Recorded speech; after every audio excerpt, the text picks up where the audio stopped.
सत्संगत जी, प्यार से कहना धन निरंकार जी।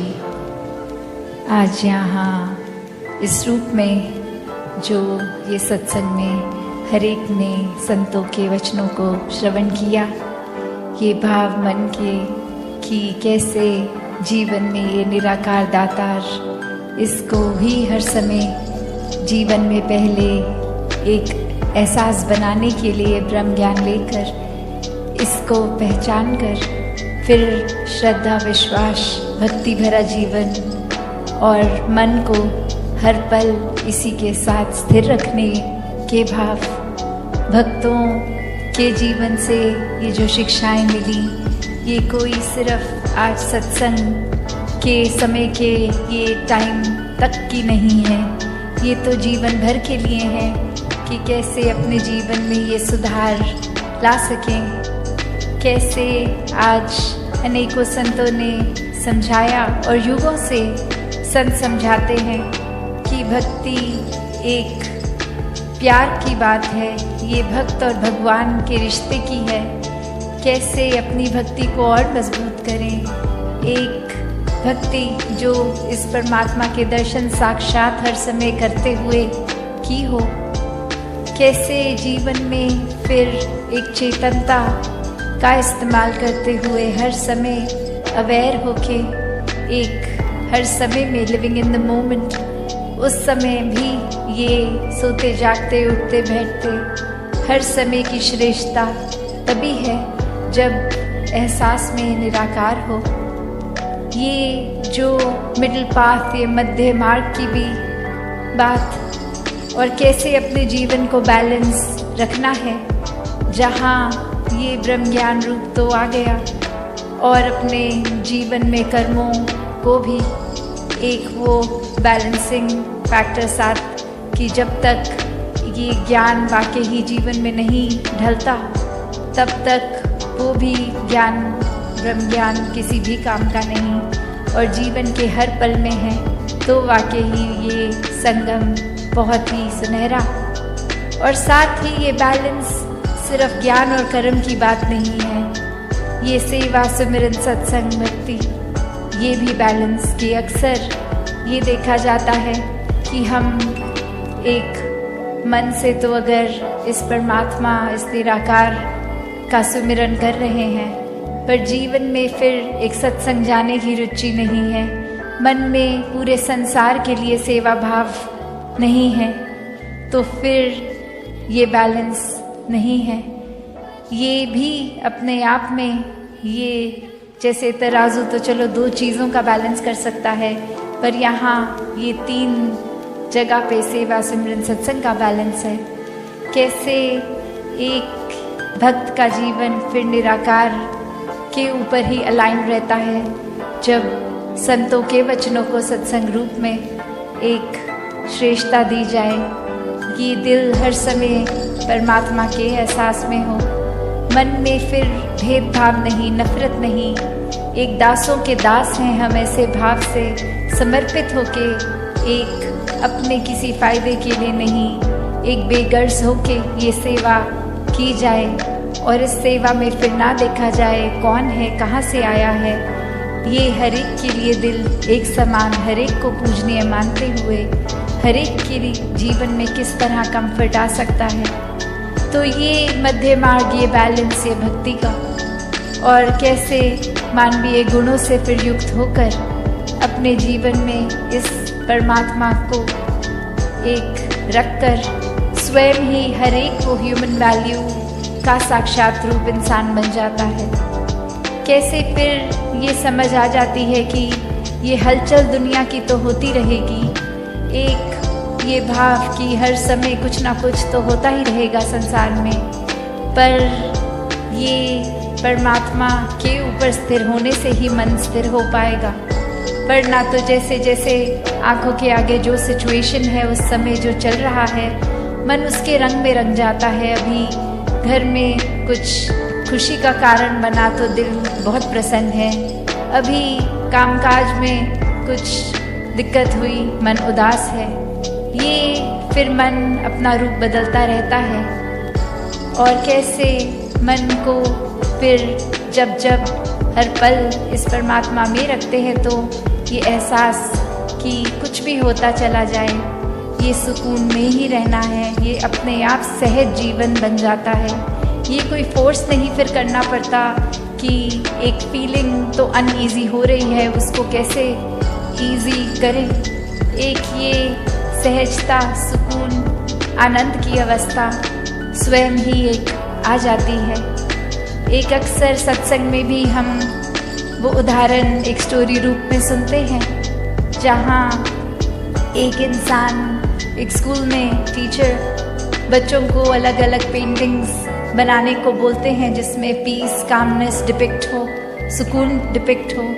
और मेजॉरिटी बच्चे नेचर को इतना सुंदर बना देते हैं कि वो देखकर एक समझ आ जाता है कि थीम ये पीस है, कामनेस है, सुकून है।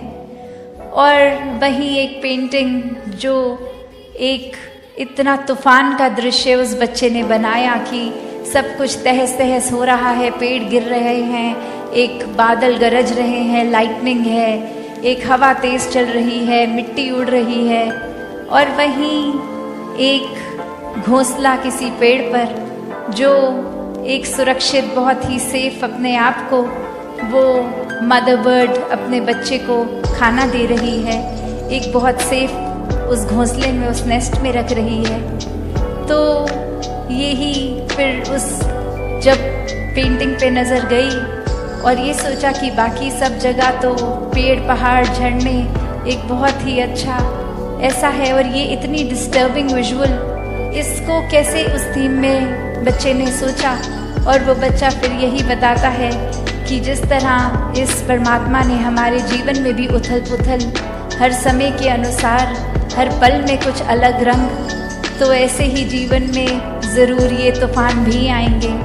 हर समय तो हमें अपने हिसाब से, अपने मुताबिक हर सिचुएशन एक उस तरह तो नहीं मिलेगी, पर हाँ ये सुकून उस समय भी, जिस तरह ये माँ को उस समय और कुछ नहीं पड़ी थी कि आंधी आ रही है कि नहीं, बस था कि ये मेरा घर, मेरा बच्चा, ये सुरक्षित कैसे मैं रखूं, ये हवा से कोई लेना देना नहीं। एक पहले ही घोंसला उस तरह बना लिया कि वो विंड फैक्टर अफेक्ट ही ना करे, और बस वो उतनी एक हबड़ा दबड़ी के माहौल में भी, एक डिस्कम्फर्ट के माहौल में भी एक कंफर्ट ही दर्शा रहा है।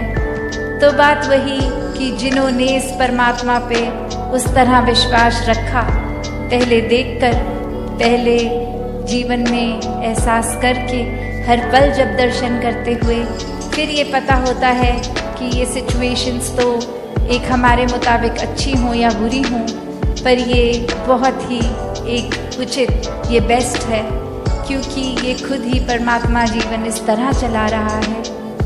कैसे एक अक्सर ख्याल भी आते जाते रहते हैं, तो यही संत समझाते हैं कि अगर कोई बहुत नेगेटिव ख्याल आया भी तो उसी समय इस परमात्मा का एहसास कर ले, तो वो उस तरह जैसे एक पानी में, अगर कीचड़ में अगर हम जाएं तो अगर उस पर कूदेंगे तो मिट्टी हमारे ऊपर आ जाएगी, पर थोड़ी देर अगर हम वो स्टैग्नेटेड उसको रखें, उसको हलचल ना करें उस पानी में, तो खुद ही वो सेडिमेंट्स उसके मिट्टी के नीचे सेटल हो जाएंगे और वो साफ़ पानी ही ऊपर होगा।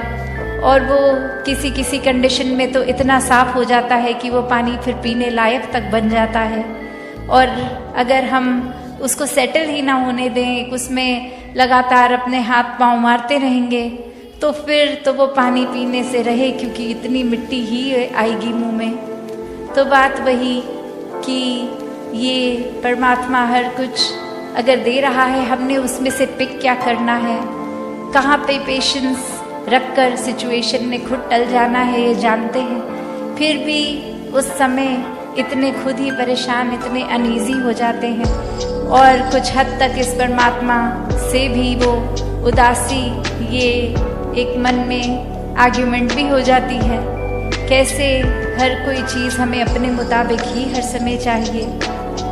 तो बात वही कि कैसे एक जो चीज़ है, चाहे वो कोई सिचुएशन हो, किसी के शब्द हों, वो भी दिल पे ऐसे घर कर जाते हैं। और कभी अगर हम खुद ही किसी वजह से परेशान फील कर रहे हैं तो अक्सर जाने अनजाने में औरों तक फिर वो अपना चिड़चिड़ापन होने के कारण ये शब्द भी खराब बोल देंगे। व्यवहार, ये बिहेवियर भी हमारा हर एक के प्रति खराब होता जाता है। तो संतों ने तो ऐसे समझाया कि अपने हर समय को उस तरह ही जिए कि ये पल अभी है, इसने भी टल जाना है, चाहे ये खुशी का पल है या दुख की घड़ी है, हर एक ने आना और जाना है। कोई भी नेगेटिव सिचुएशन हो, पल हो, उसमें अगर हम अपना मन टिका लेंगे तो फिर आजकल जैसे इतना सुनने में भी साइकोलॉजी की फील्ड में आ रहा है कि ये डिप्रेशन और इतनी सारी चीज़ें, ये तो अब कोई उम्र की भी मोहताज नहीं रही। बच्चों से लेके बुज़ुर्गों तक हर तरीके से ये स्ट्रेस इतना अफेक्ट कर रहा है। ये एक नेगेटिव लूप में हर कोई फिर डाउनवर्ड स्पाइरल जैसे बोलते हैं कि दलदल में जैसे हम होते हैं तो वो अपने आप ही मिट्टी अंदर और हमें धंसाती रहती है, खींचती रहती है मैग्नेट की तरह। तो बात वही, एक भी अगर नेगेटिव थॉट है वो फिर देर नहीं लगेगी उससे जुड़ा हुआ अगला अगला अगला, और ऐसे ही एक बस नेगेटिविटी से खुद को घेर लेंगे।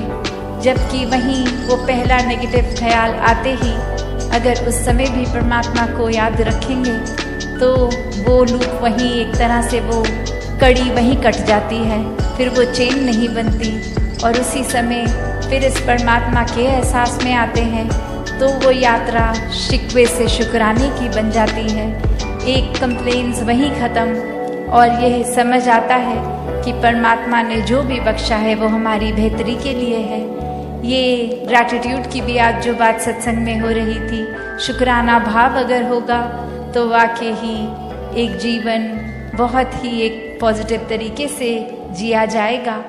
एक अपना बोझ जो है वो भी फिर भारी नहीं लगता, क्योंकि पता है ये बोझ हमारे कंधे पे आने से पहले तो परमात्मा में है, तो ये फिक्र ही नहीं है।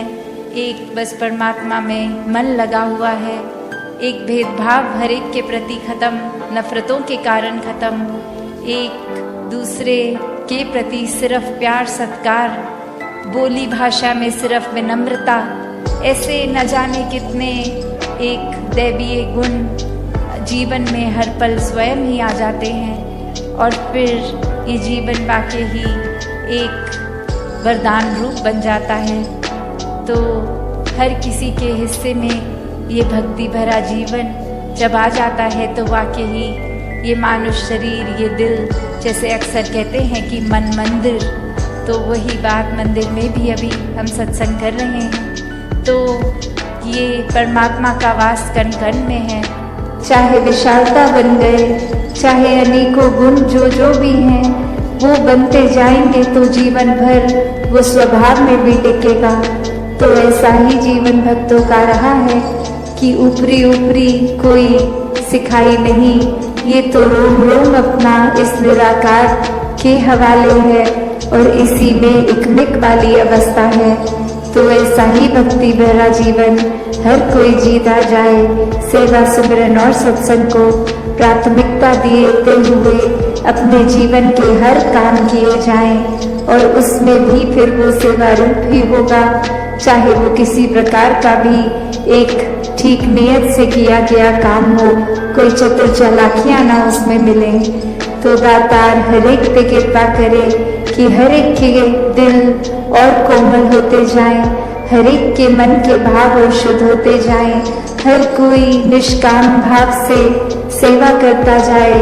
एक पूरे संसार के लिए ही एक हमारा एक कंपैशन भी मन में हो और उसी तरह फिर ये पूरे समाज के लिए, संसार के लिए अपनी कंट्रीब्यूशन वो पॉजिटिव हर कोई देता जाए कि कैसे अपने जीवन में हर पल ये चलते ही जाना है। ये एक स्टैटिक एक अपनी जगह थम के ये जीवन नहीं जिया जा सकता और कैसे ये स्थिर जीवन होते हुए भी ये जो मूवमेंट की बात कि ये चलते रहने की बात, वो बात यही कि इस निराकार, इस दातार को जीवन में बसाना होगा।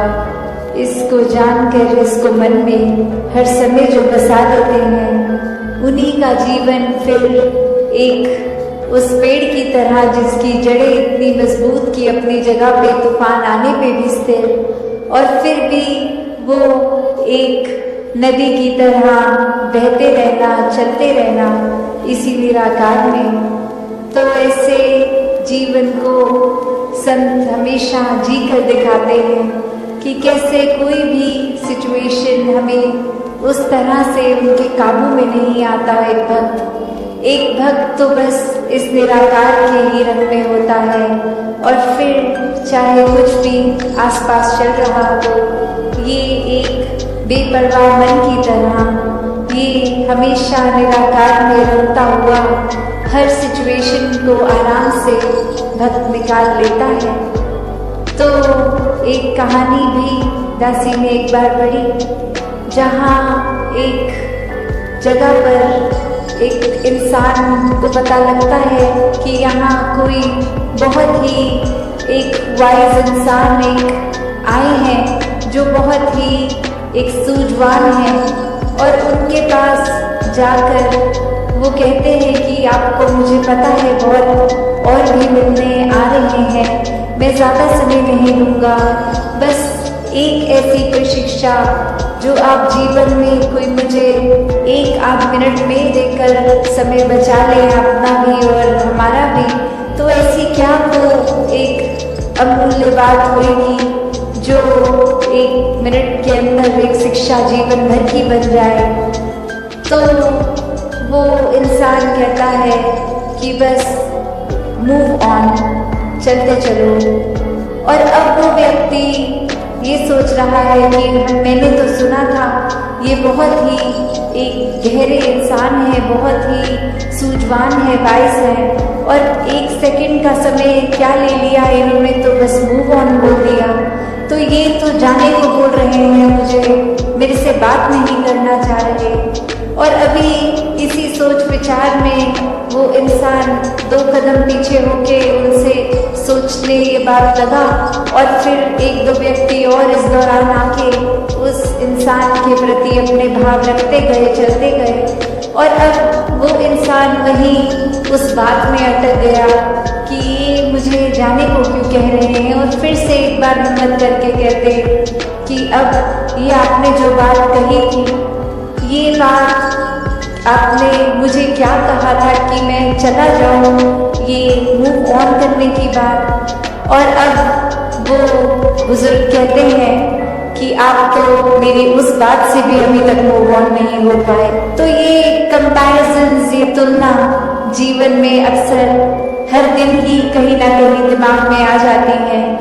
चाहे वो कंपैरिजन फिर एक अपने लाइफस्टाइल का हो कि हम किस तरह का जीवन जी रहे हैं, क्या क्या सुख साधन है हमारे पास, क्या वो सुख साधन हमारे पास जो है वो एक दूसरों से बेहतर हैं कि नहीं है, क्या ये सारी चीज़ें जो एक जीवन में कामकाज करते, पैसे एक संभालते हुए, खरीदते हुए चीज़ों को, एक घर बार, एक माया रूप इकट्ठा कर बैठे हैं, क्या ये इसकी प्रशंसा की जा रही है और द्वारा, या फिर क्या कोई एक चीज़ दूसरे से बेहतर है? तब तक तो ये सुखदाई महसूस हो रहा है मन को।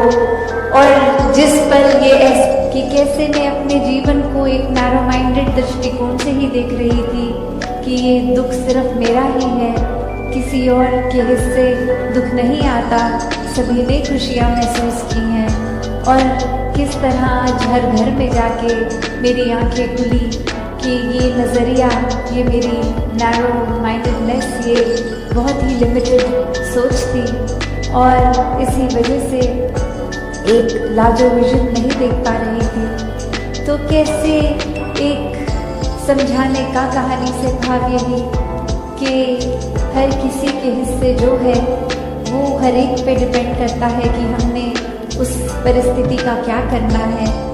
एक हर एक के पास एक जैसी चीज़ आई है अगर, तो जो समय जीवन का मिला है, ये श्वासें मिली हैं, इसको एक प्यार के साथ काटनी है, एक सहज हो के स्थिर मन के साथ रहना है, या फिर एक बेचैनी में ही जीवन काट देना है, एक नफरतों में उलझनों में रहकर ही एक खुद के ऊपर और ऐसे बंधन बांध लेने हैं कि फिर खुल के सांस भी नहीं आ पाई। फिर तो एक दिल से दूसरे दिल तक ये रास्ता भी नहीं।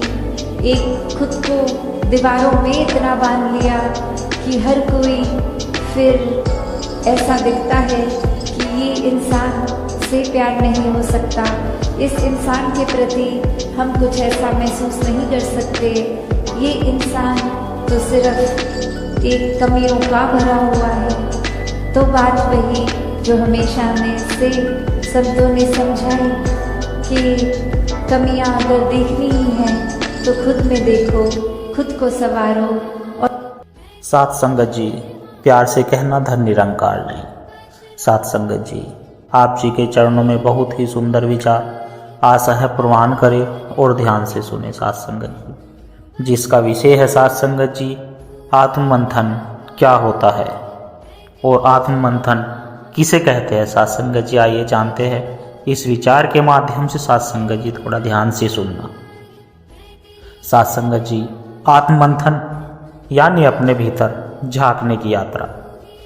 कभी कभी जीवन की भाग दौड़ में हम इतने उलझ जाते हैं कि खुद को ही भूल जाते हैं। साथ संगत जी, हम दूसरों को समझाने की कोशिश में इतने व्यस्त रहते हैं कि खुद के भीतर झांकना ही भूल जाते हैं। पर क्या कभी आपने सोचा है कि मैं कौन हूँ, मैं क्यों हूँ और मेरी असली पहचान क्या है। साथ संगत जी, तो साथ संगत जी, यही प्रश्न जब मनुष्य के भीतर उठता है तब शुरू होती है एक यात्रा जिसे आत्ममंथन यात्रा कहते हैं। आत्ममंथन दो शब्दों का मेला है। साथ संगत जी, आत्मा और मंथन। आत्मा यानी वो चेतना जो शरीर में बसती है, और मंथन का अर्थ है साथ संगत जी गहराई से विचार करना, अपने भीतर झांकना, जिसे जैसे समुद्र मंथन में देवताओं द्वारा और असुरों ने मिलकर समुद्र को घोला था। साथ संगत जी, तब उसमें से विष भी निकला था और अमृत भी निकला था। ठीक इसी तरह साथ संगत जी, जब हम अपने भीतर झांकते हैं तो पहले हमारे भीतर का विष निकलता है, यानी हमारा क्रोध, अहंकार, लोभ, वासना और ईर्ष्या। और जब वह सब बाहर निकल जाता है साथ संगत जी, तब भीतर का अमृत प्रकट होता है, जिसे शांति, प्रेम, करुणा और सत्य कहते हैं। अब सवाल साथ संगत जी है उठता है कि आत्ममंथन क्यों जरूरी होता है। हम हर दिन दुनिया को बदलने की कोशिश करते हैं, पर क्या कभी हमने खुद को बदलने की कोशिश की है। हम अपने बच्चों, समाज और देश से उम्मीद करते हैं कि वह सुधरे, लेकिन साथ संगत जी, हम खुद के अंदर झांकने से डरते हैं। आत्ममंथन का रास्ता बड़ा कठिन होता है, क्योंकि साथ संगत जी, वह हमें आईने में हमारा असली चेहरा दिखा देता है, पर जैसे किसी गंदे शीशे में चेहरा साफ नहीं दिखता, वैसे ही जब तक मन के पर्दे साफ नहीं होंगे तब तक हम अपनी आत्मा का प्रतिबिंब नहीं देख पाएंगे। आत्ममंथन का पहला कदम होता है साथ संगत जी स्वयं को स्वीकार करना। हम अक्सर खुद से झूठ बोलते हैं कि मैं सही हूँ, मुझ में कोई कमी नहीं है, दूसरे ही गलत होते हैं साथ संगत जी। लेकिन आत्ममंथन सिखाता है कि सच्ची ताकत अपनी गलतियों को स्वीकार करने में होती है साथ संगत जी। जैसे बहुत पहले की बात है कि एक राज्य में बहुत ही बुद्धिमान और न्यायप्रिय राजा रहता था साथ संगत जी। उसके राज्य में सुख संपत्ति की कोई कमी नहीं थी, लेकिन राजा के मन में एक अजीब सी बेचैनी साथ संगत जी रहती थी।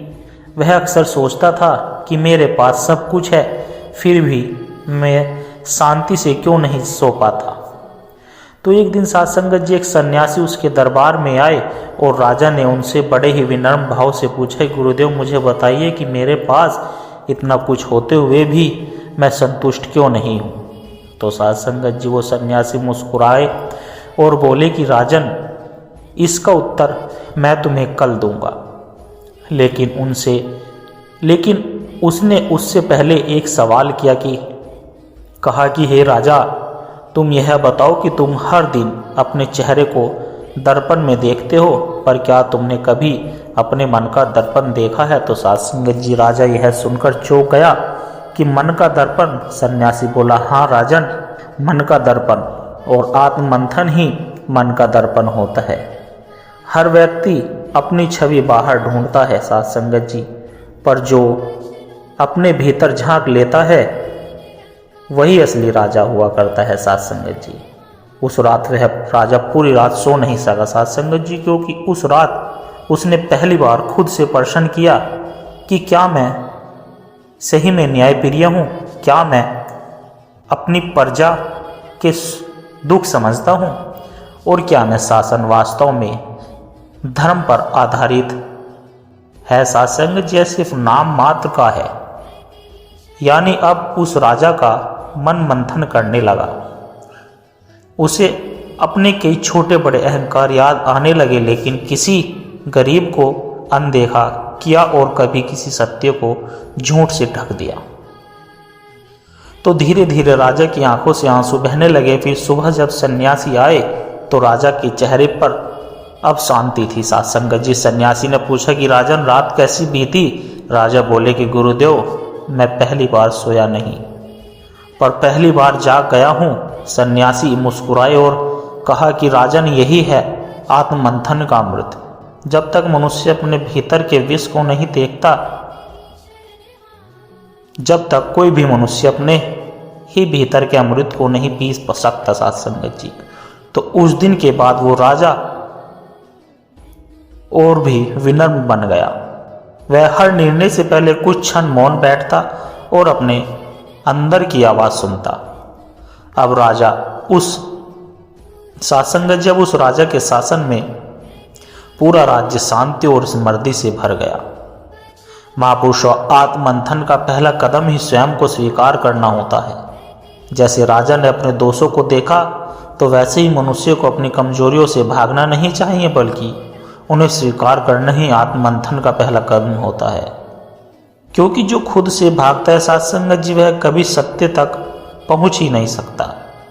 मन का मंथन यानी अपने विचारों का शुद्धिकरण करना। ऐसे ही एक बार भगवान बुद्ध के पास एक व्यक्ति साध संगत जी आया और बोला कि गुरुजी, मैं बहुत दुखी हूँ, मुझे शांति नहीं मिलती। तो साध संगत जी बुद्ध मुस्कुराए और बोले कि पहले खुद को जानो कि तुम कौन हो। तुम शरीर नहीं हो, मन नहीं हो, तुम चेतना हो।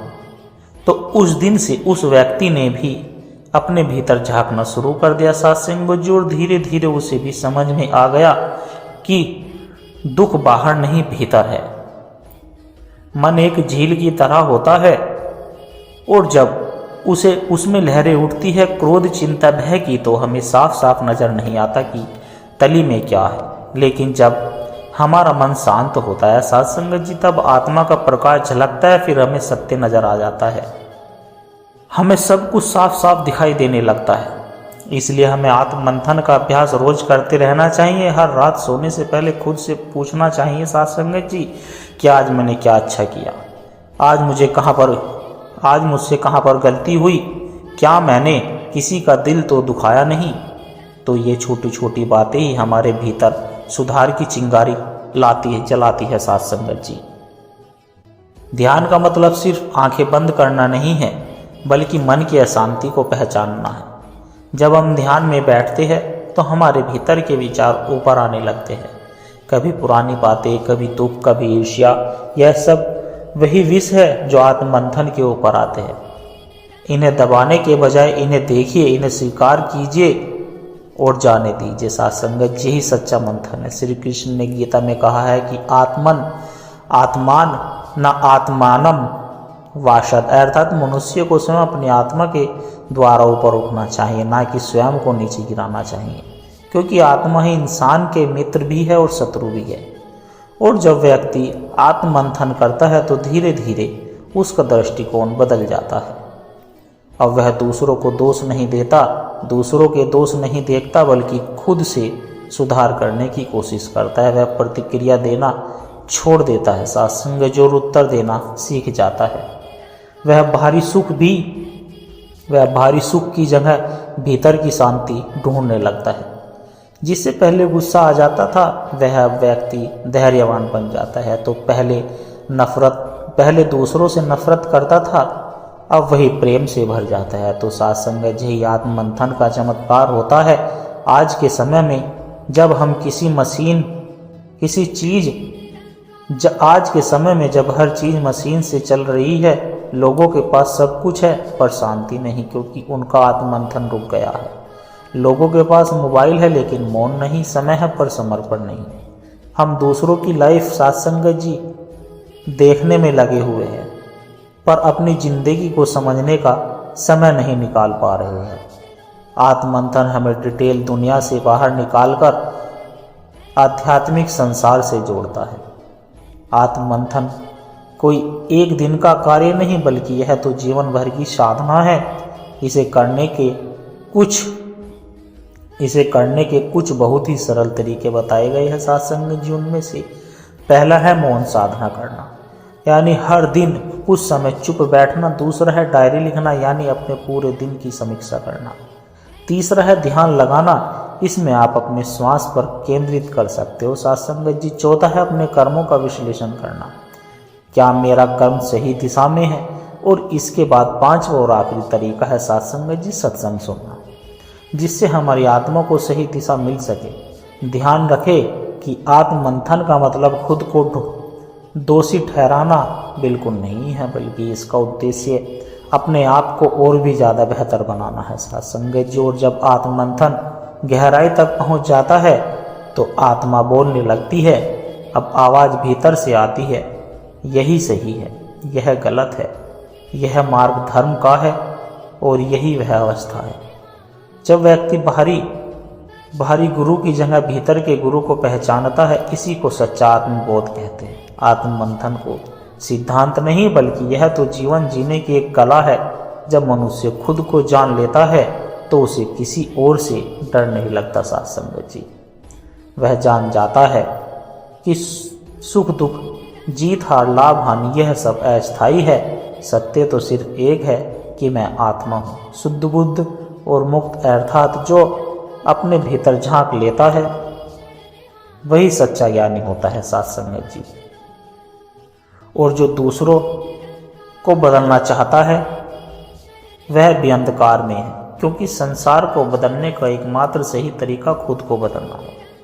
तो दास अंत में सत्संग जी बस इतना ही कहना चाहता है कि आज से एक निर्णय लीजिए कि हर दिन कुछ क्षण अपने लिए निकालिए और अपने भीतर झांक के खुद से बातें कीजिए, क्योंकि बाहर की दुनिया को जीतने से पहले भीतर की दुनिया को जीतना जरूरी है।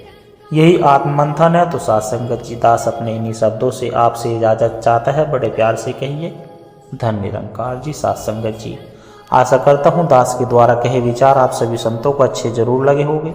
अगर अच्छे लगे हो तो वीडियो को लाइक करें, शेयर करें, कमेंट बॉक्स में धन निरंकार जी लिखकर अपने विचार साझा जरूर करें और दास के चैनल को भी सब्सक्राइब जरूर कर दें। और सत्संग जी दास को आशीर्वाद दे, हर रोज आप जी के चरणों में ऐसे ही सुंदर सुंदर प्रेरणादायक कहानी विचार लेकर आता रहूं। सत्संग जी प्यार से कहना धन निरंकार जी।